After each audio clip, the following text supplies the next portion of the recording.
Silakan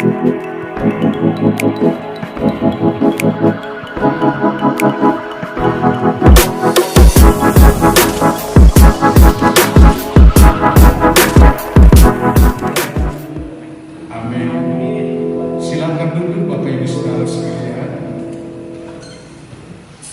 Saya sampaikan salam sejahtera bagi kita sekalian. Shalom.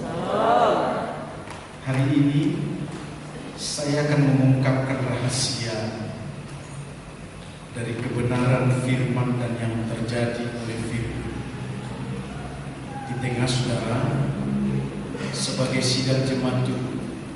Tentu harapan saya tidak sia-sia. Sepenuhnya kalau dikatakan presentasi sampai dengan 100%, kiranya itu boleh berjalan dengan baik, sehingga jemaat Tuhan semua menjadi hamba Allah, melayani dan nyata penuh dengan Roh Kudus. Sebab rahasia yang dibongkar ataupun yang disingkapkan hari ini adalah untuk membuat seluruh pengertian kejadian apa yang sedang terjadi, menggenapkan firman Allah dan bekerja seperti yang dikatakan oleh firman itu Roh Kudus yang berbicara. Mari kita berikan tepuk tangan yang mulia. Kita akan mendengarkan firman Allah. Haleluya. Haleluya.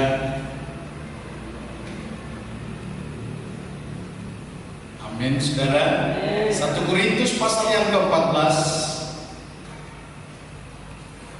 ayat 1 sampai dengan ayat yang ke-4, demikianlah dibacakan di dalam sidangnya yang berdasar.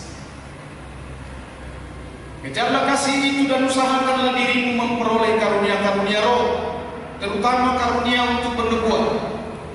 Siapa yang berkata-kata dengan bahasa roh tidak berkata-kata kepada manusia, tetapi kepada Allah.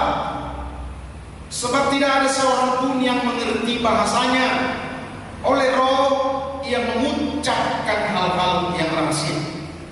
Tetapi siapa yang bernubuat, ia berkata-kata kepada manusia, ia membangun, ia menasehati, dan ia menghibur. Siapa yang berkata-kata dengan bahasa roh, ia membangun dirinya sendiri. Tetapi siapa yang bernubuat, ia membangun jemaat. Perikop atau teksnya adalah menyingkapkan rahasia Allah.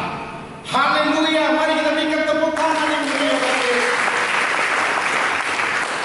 Sebab hari ini saudara-saudara, tentang karunia-karunia roh yang dicurahkan, ada banyak yang mandek, ada banyak yang tidak bertumbuh dan tidak menunjukkan ataupun memperlihatkan apa yang diterimanya dari Allah oleh roh itu.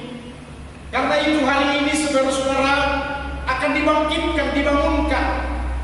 Itulah pernyataan roh Tuhan juga kepada saya untuk membuat semua bangun bangkit. Karena apa yang diberikan oleh roh itu maksudnya supaya semua melayani, supaya semua mengagungkan Tuhan, supaya semua berani mati demi Kristus Yesus Tuhan yang sudah mati dalam menghidupkan saudara-saudara menjadi anak-anak Allah dan beroleh hidup kekal. Dialah Yesus Kristus yang memeteraikan itu supaya saudara-saudara hari ini adalah sebagai hamba-hamba Allah. Amin, saudara. Shalom. Minimalnya anak-anak Allah yang menunjukkan sikap, yang menunjukkan perilaku, karakter dan kebiasaannya adalah untuk melayani Tuhan, atau yang disebut dengan terang Tuhan terbit atas. Saudara, saya berbicara sebagai hamba Allah karena sudah mengalami semua apa yang sedang kukatakan dan kusampaikan untuk membongkar rahasia kebenaran firman Allah. Sebab kalau tidak dibongkar saudara-saudara, saudara pun masih ikut seperti orang-orang dunia, ragu-ragu. Bahkan tidak sedikit saudara orang menolak dan berbicara bahasa manusia. Apa-apaan tuh? Ada lagi yang mengatakan bahasanya bahasa kutip firman Allah. Dikatakan begini, itu kan zaman murid-murid, zaman Yesus di bumi. Sekarang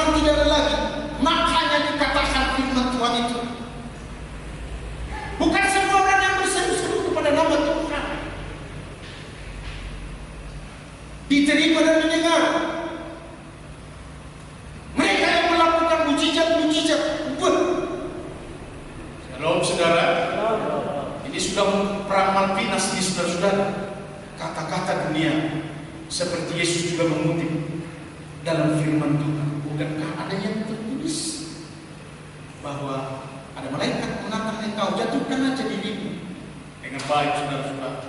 Sebab hari ini ada khusus kuasa roh yang bekerja bagi saudara-saudara di tengah saya mengkomunikasikan, menyampaikan firman.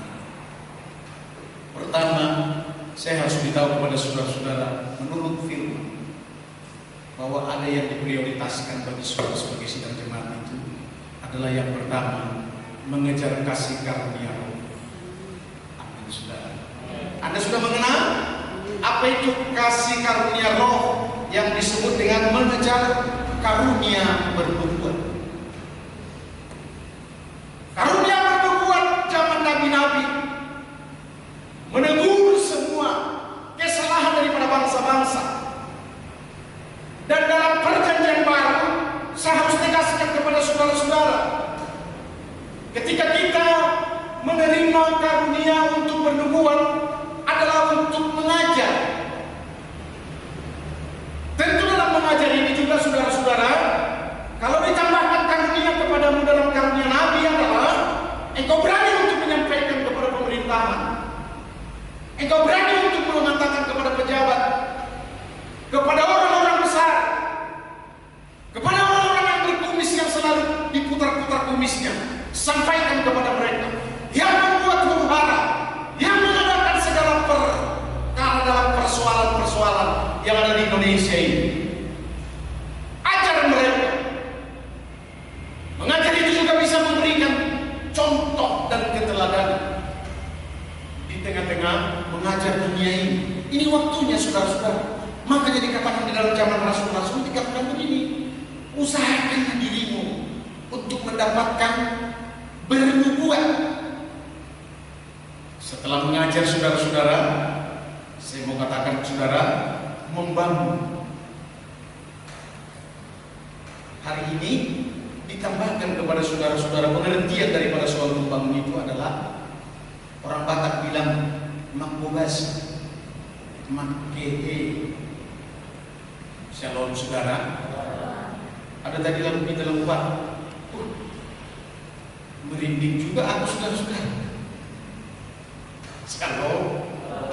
Ingat, merinding itu adalah soal kedagingan.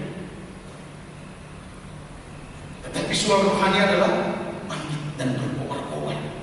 Beda, saudara-saudara. Hal untuk menasehati saudara, sekarang sedang membangun, menggairahkan, memberi semangat. Satu-satunya yang harus kukatakan kepada saudara-saudara sebagai rahasia adalah sampaikan firman. Tidak ada yang lebih kuat daripada firman. Kata-kata manusia tidak ada kuasanya, tidak ada. Hanya dia merupakan nasihat. Tetapi hari ini saudara-saudara, tentang firman itulah yang dikatakan adalah bangun, bangun, bangun. Bangun dirimu di atas dasar firman Allah. Bangun dirimu di atas iman. Kasih karunia roh itu juga untuk menyatakan kepada dunia bahwa engkau bersama dengan Allah. Amin, saudara. Ini yang kita lakukan dalam bangunan ini, membangun kerajaan Allah.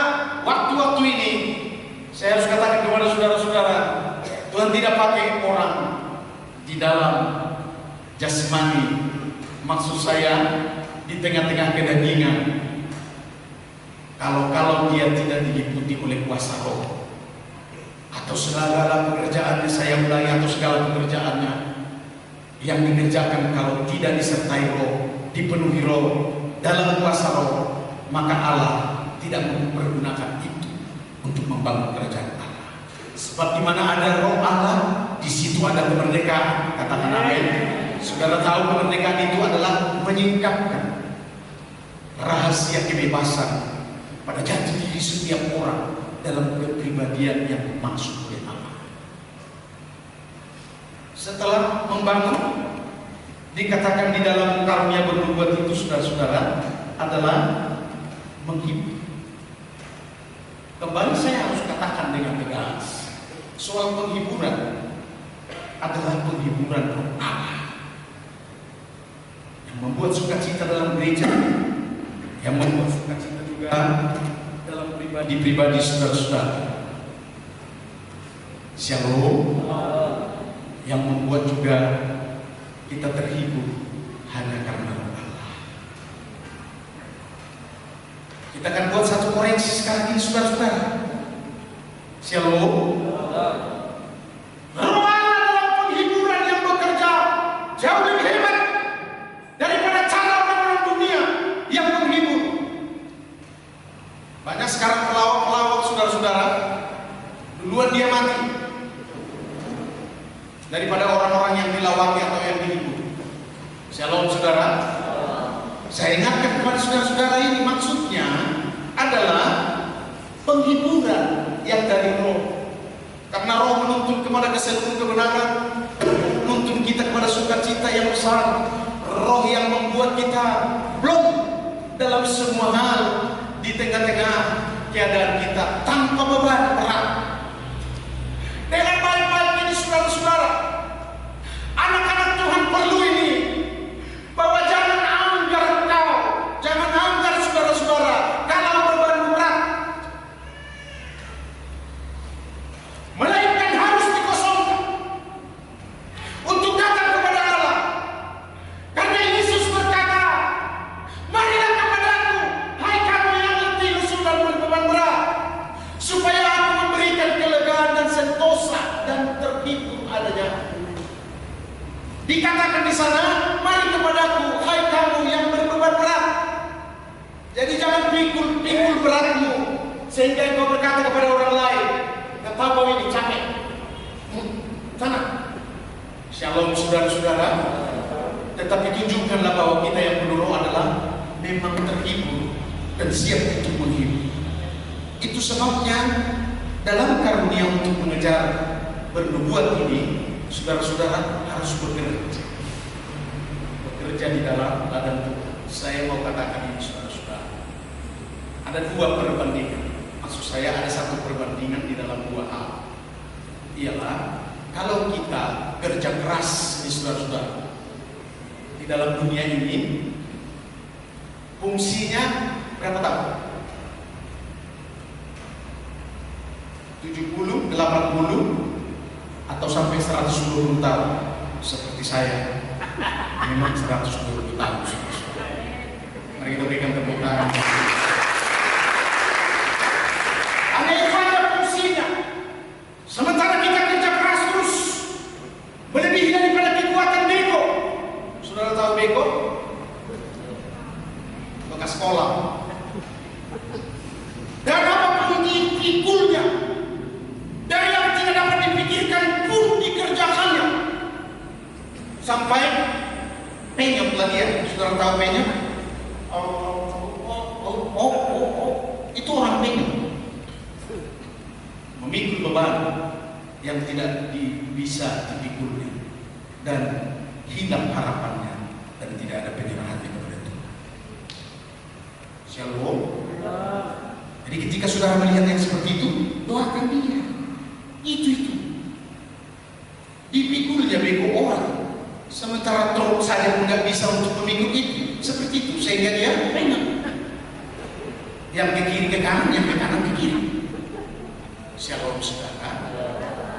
Hari ini dalam pimpinan roh kita mau mengerjakan pekerjaan Allah, kita mau hidup bekerja di dalam Allah, seperti nyanyian dulu, kerja buat Tuhan selalu manis, upah dari Tuhan selalu manis. Orang Papua sebenarnya yang cocok nyanyikan ini, karena sambil nyanyi-nyanyi dan menghibur keadaannya gitu, saudara-saudara. Siapa yang tidak terhibur kalau sudah orang Papua nyanyi seperti itu, saudara-saudara? Karena hari ini soal bernubuat, ada dikatakan dalam bernubuat itu adalah menghibur. Amin, saudara.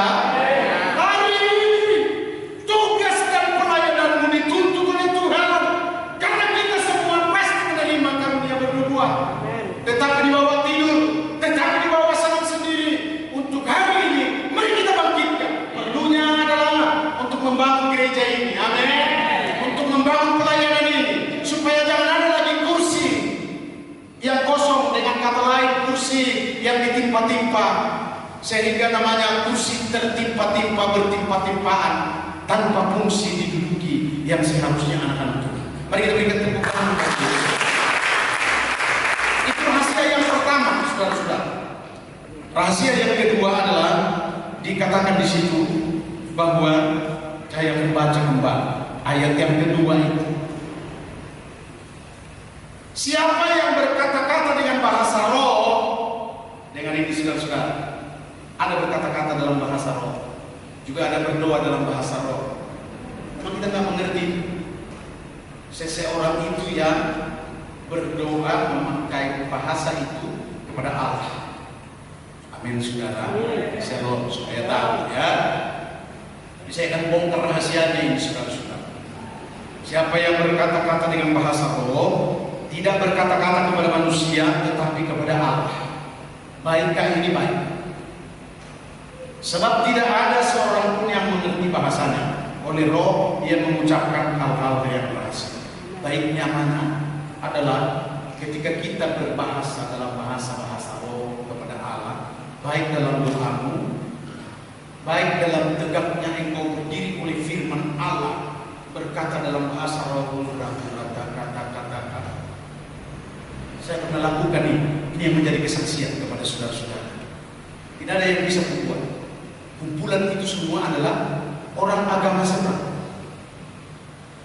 Saya diundang ke sana karena seseorang wanita, sebutlah gadis, sedang kesurupan.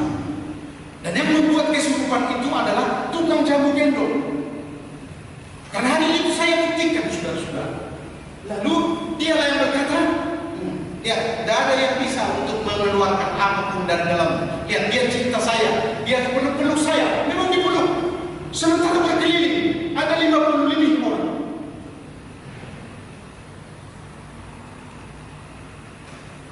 Saudara, shalom. Mau bilang apa? Aku juga orang baru datang merantau rapat pada waktu itu.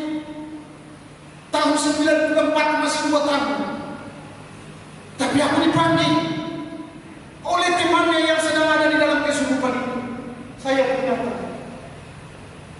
Dan dukun itu menindak ataupun berkata curang kepada saya. Mau apa maksudnya? Ya, saya sedang melihat. Iya tak? Ya, saya mau berdoa. Apanya yang didoakan? Oh gitu, saudara-saudara. Dia sedang membelit saya. Memang dibelit. Dia anggarlah untuk mengatakan, apa bisa kau? Dengan bahasa itu, saya rupanya berbicara kepada Allah. Shalom. Shalom. Ternyata Allah menjawab. Dan jawaban itu membuat saya inilah yang mengerjakan. Bukan soal kata-kata, tetapi aku dekat. Aku bilang kepada dukunnya ini, lepaskan. Gak bisa, ya. Lepaskan, aku bilang. Beraninya apa ya? Lepaskan, aku bilang. Nggak bisa ini. Lepaskan. Dia sendiri lari tergiri-giri. Lari dia. Mau ke toilet katanya. Tapi datang. Kulayanilah si gadis ini. Dan gadis itu pun mulailah berkata, menukar kata-kata yang sedang diucap-ucapkan. Saudara tahu yang diucap-ucapkan ya? Iya, karena dia si dukun itu ganti dengan bahasa adalah oh Yesus, panggil Yesus. Karena dia juga adalah latar belakangnya Kristen Katolik. Tapi karena si kakak Muslim, maka dia ikut menjadi Muslim. Itu beritanya. Mari camkan ini saudara-saudara. Sampai saya pulang, dia sudah tahu mengatakan terima kasih Pak Pendeta. Sudah sembuh kan? Sudah Pak Pendeta. Sudah. Saya suruhlah gadis yang membawa saya ke sana, namanya Firaun. Layani dia terus ya. Firaun, saya mau pulang. Saya pulang. Dan semua orang mengatakan, Pak Pendeta sebenarnya haram untuk membilang Pak Pendeta. Shalom.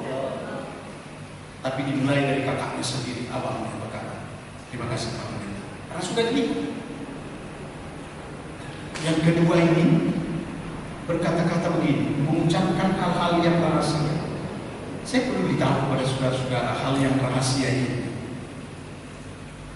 supaya kita bisa membuka, melihat, menikmati rahasia Allah. Harus buka topeng. Shalom saudara. Shalom. Adakah bagi jemaat topeng itu? Saya harus berkata tegas. Ada. Seperti topi tutup buka, tutup buka. Terkadang ditinggalkan, terkadang dibawa.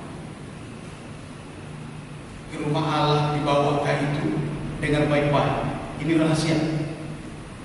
Dibawa. Shalom. Apakah yang dimaksud tentang topeng?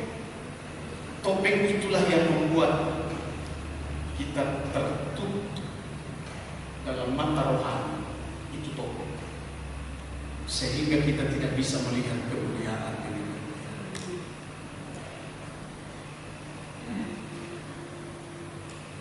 Dan orang dunia pernah berkata dalam nyanyiannya begini, bukalah topengmu, bukalah topengmu. Memang kalau pakai topeng orang, sandiwaranya berbeda dengan acara yang ada. Dan biasanya orang yang pakai topeng, ini orang dunia ini, adalah membuat menutupi dirinya supaya jangan orang lain tahu jati diri. Makanya saudara-saudara, baik hidup jasmani dan rohani, jangan pakai topeng, tetapi buka topeng. Amin saudara. Rahasia ini suatu pelayanan saudara-saudara. Karena saya harus katakan Kristus Yesus yang tersalib itu adalah menggugurkan topeng dari setiap pribadi-pribadi manusia. Dikatakan di dalam salib itu tertutuplah manusia di atas gantungan kayu salib itu. Coba mari kita baca itu, sudah disediakan. Saya senang dengan yang melihat itu. Sudah 2, 3 ya. Karena jikalau aku membangun kembali apa yang telah roboh, aku menyatakan diriku sebagai pelanggar hukum Taurat. Apakah yang dimaksud? Pada Tuhan membukakan rahasia bahwa hukum Taurat memang sudah ada, sehingga Tuhan dengan ini baik saudara-saudara tidak menyingkirkan hukum Taurat itu dari Alkitab. Ada kan? Ada apa yang sudah dibuatnya. Tetapi ada rahasia yang mau membongkar ini saudara-saudara. Karena Tuhan bersamaku. Karena jikalau aku membangun kembali, ayat yang ke-19 dan ayat yang ke-20 berkata selanjutnya begini. Rahasianya adalah, biarlah kamu hidup di dalam roh Allah. Karena hukum Taurat itu adalah mati sifatnya, mati hukumnya. Karena Kristus Yesus Tuhanlah yang menjadi Tuhan atas hukum Taurat itu. Shalom saudara-saudara. Sehingga kita percaya kepada Kristus, otomatis percaya kepada hukum Allah.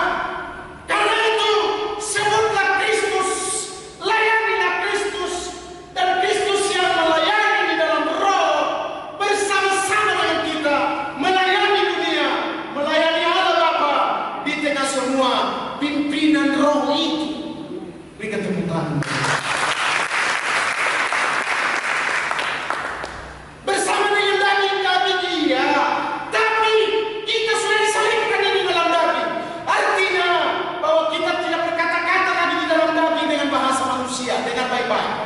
Saudara-saudara, bahasa manusia itu begini, dia masih memiliki kekuatan. Bahasa manusia itu, dia masih memiliki kekuatan di dalam mental dan spiritual.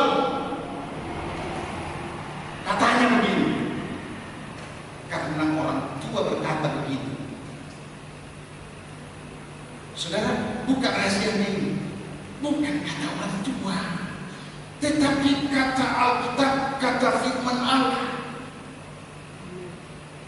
Dulu Pak Nabi itu, saudara-saudara, sebab kalau Allah berfirman itu mengandung janji yang begitu besar, yang begitu banyak, yang begitu popularitas, yang membuat kemuliaan. Dan kalau kena dia kepada sukacita, saudara-saudara, apa yang dikatakan oleh Roh Allah, sukacita kita itu adalah luar biasa. Saya pernah mendapatkan itu dalam satu mimpi. Ketika Tuhan mengatakan kepada saya, pandanglah. Jadi saya pandang ada satu cahaya. Saya sedang bersama dengan Roh Allah pada waktu. Lalu saya pandang. Saudara, begitu saya pandang, itu menggeliat cahaya itu dan membuat saya memberi nama waktu itu kesetrum surga. Shalom saudara-saudara. Yang enak. Saudara kalau bangun pagi gimana? Enaknya hanya sampai di pinggang. Tapi kalau ke setrum surga sampai ke tondi-tondi. Shalom saudara-saudara. Shalom. Ya. Dengan demikian maksudnya hari ini saudara-saudara buka topeng. Topeng itu adalah definitif kedagingan, simbol kelakuan yang jogal. Bahasa Inggrisnya adalah yang agak keras-keras gitu. Karena Allah mau kita ini lemah lembut. Dan kalau ada masalah, kita akan berkata kepada Tuhan, ya Tuhan, userahkanlah masalah. Karena ada firman-Mu yang berkata, marilah kepada Tuhan kamu yang letih lesu dan berbeban berat supaya Aku memberikan kelegaan. Kok sudah kuserahkan ya Tuhan. Amin. Amin saudara. Mari kita berikan tepuk tangan yang meriah. Sebab ada kalanya saudara-saudara hari ini kepada kita dikatakan, shalom saudara. Kepada kita dikatakan adalah supaya kita ini membuka topeng dalam semua hal-hal yang namanya kedagingan di tengah setiap kita yang mengikut Tuhan, karena supaya kita bisa dipakai. Saya juga orang yang juga, shalom saudara. Saya dijuluki waktu SD, tapi saudara-saudara, ya. Karena kalau waktu SMP saya sudah mulai seperti pendeta, dijuluki adalah Patita deh, si Maruli. Udah, mulai dari SMP sampai SMA saya sudah dijuluki. Tapi waktu SD saya dijuluki saudara-saudara si Pitin, si Jogan. Saya semalam sampaikan itu kepada Pak Guru. Waktu anak-anak saya Pak, walaupun nggak bisa melawan, aku pulang ke rumah, aku ambil parang, aku dari anak-anak loh pada waktu itu. Tapi oleh karena kuasa Roh Kudus, pada waktu itu pendeta mendukung yang berkata, anak desa, betul tidak kata, menunjuk kepada saya pada waktu itu. Disitulah hilang jogalnya si Pitin. Masa saya ingat itu saudara-saudara, orang bilang si Pitin, tapi dia sambil takut itu membilang, karena aku mau menopar orang yang tidak bisa berbohong. Tapi udah hilang. Nah ini termasuk topeng. Bukalah topengmu. Amin saudara. Shalom. 5 menit lagi saya harus mencari saudara-saudara. Rahasia yang ketiga, haleluya. Saya harus sampaikan membongkar rahasia firman Allah ini. Rahasia yang ketiga, haleluya. Pergunakanlah senjata Allah untuk melayani Tuhan. Amin saudara. soal senjata, saya harus katakan kepada saudara-saudara, bila itu diberikan, maka saudara supaya sebenarnya berani dipersenjatai berani. Saya melihat di YouTube ada seorang perwira pegang senjata, dibegal. Singkat beritanya karena senjata di sini, yang membegal pakai parang, dirusak mobilnya. Jangan begitu Pak, katanya. Iya, tunggu tahu, hancurkan kau. Iya, apa maksudnya? Mau ngapain? Kasih uang. Kalau tidak, kami bunuh kau. Oh, uang. Ya udah. Nah, dia buka kacanya. Dia bilang begini, tembak kau, lari dan dia terbidik-bidik. Terus orang patah. Tengok ke kami. Kira-kira saudara-saudara. Shalom. Shalom. Dia mempergunakan senjata. Karena itu tidak takut. Dia dialog dengan pembegal-pembegal itu. Dia buka kacanya, hanya dia tunjukkan begini. Lari semua. Kita dipersenjatai. Amin saudara-saudara.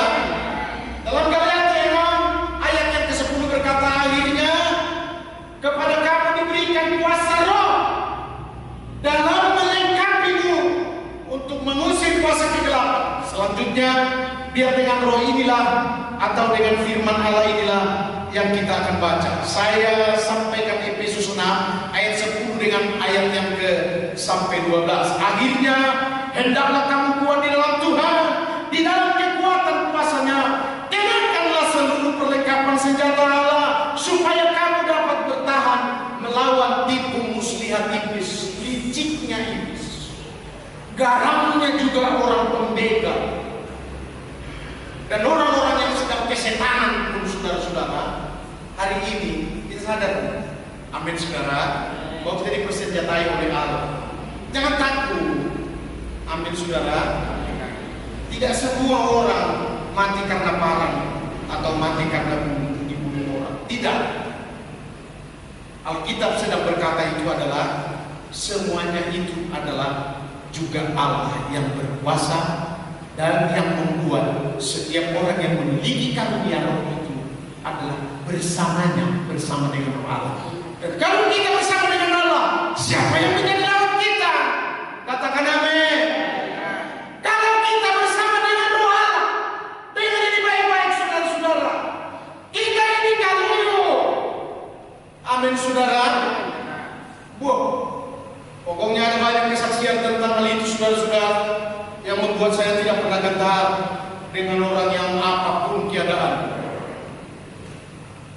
Pernah saya dibisiki oleh orang di Jakarta, ayo ke tempat kita ini, karena pendeta itu ya berani berkawan dengan kawan ini. Kami semua takut dengan kawan ini. Shalom saudara-saudara. Aku memang beberapa kali juga pernah diterornya saudara-saudara.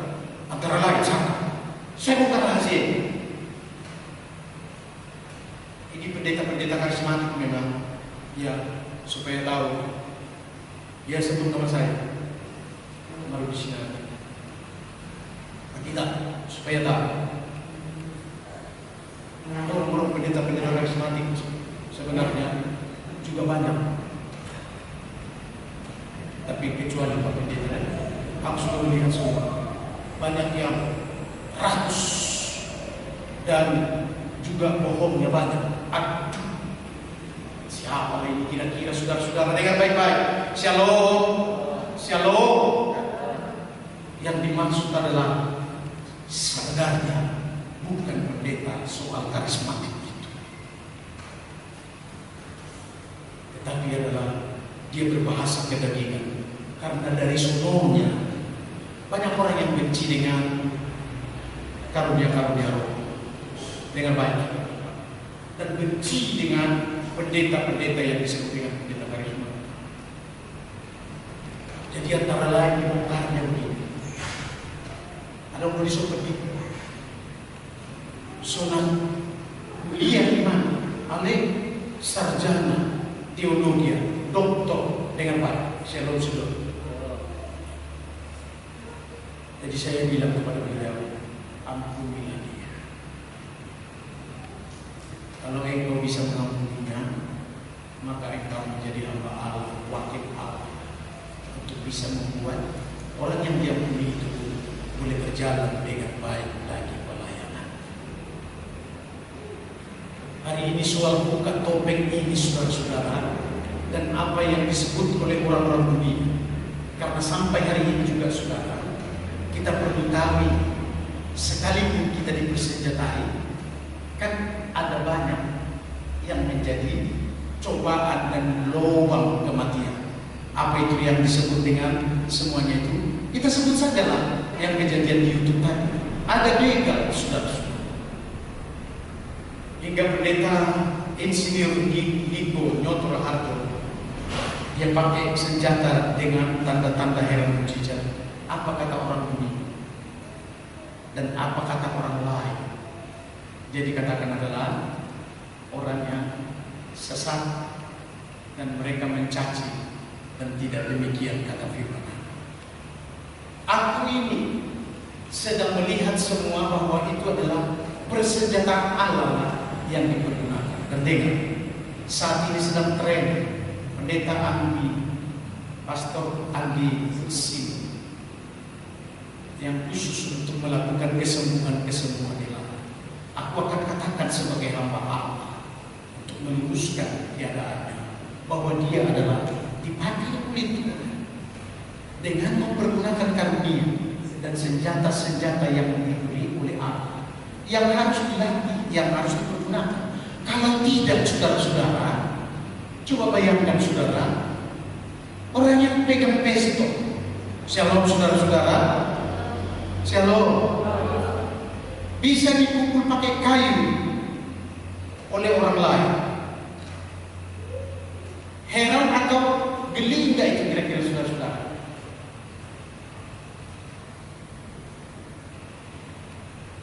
Waktu lantas terus jatuh, sudah padahal ada pistol di situ. Ini sesuatu perkara yang geli rasanya. Saya harus katakan ini dalam hal rohani. Kalau kita sudah dipersenjatai oleh Allah, tidak pernah dipergunakan, tidak pernah dipakai, tidak pernah dilatih, maka apapun yang terjadi, semua properti dari kuasa Allah, karunia roh yang ada padanya, tidak berfungsi dan tidak menjadi berkat dan tidak berkenan kepada Allah Bapa di surga. Dan yang terjadi kerugian di surga, kerugian juga bagi dia, dan kerugian di mana-mana. Tentang hal inilah yang saya akan kobarkan kepada kita sekalian, saudara-saudara. Pergunakan senjata Allah, katakan amin. Pergunakanlah senjata Allah yang ada padamu untuk membangun kerajaan Allah. Itu yang penting dalam zaman now. Kenapa? Karena COVID. Dengar baik-baik, saudara-saudara. Karena COVID, orang tidak bisa lagi sebebas apa yang pernah dahulu yang dikerjakan. Tapi dengan baik-baik, di sisi kerohaniannya ada rencana Tuhan yang ada di dalamnya, supaya manusia itu sebenarnya fokus kepada Allah. Amin, saudara. Shalom. Ya, fokus kepada Allah. Dan hari ini adalah supaya kita fokus untuk mempersenjatai diri kita, melayani. Bukankah seperti Burung Raja Wali dikatakan oleh Allah, dia ada di tengah-tengah situasi keadaan yang sedang mencekam ataupun sedang angin badai, tapi Raja Wali datang. Dengan baik-baik, saudara-saudara, waktunya bagi kita, waktunya bagi saudara-saudara dengan saya untuk muncul dalam pelayanan di tengah-tengah COVID yang sedang merajalela. Katakan amin. Shalom. Pergunakan senjata Allah. Mari kita bangkit semua berdiri.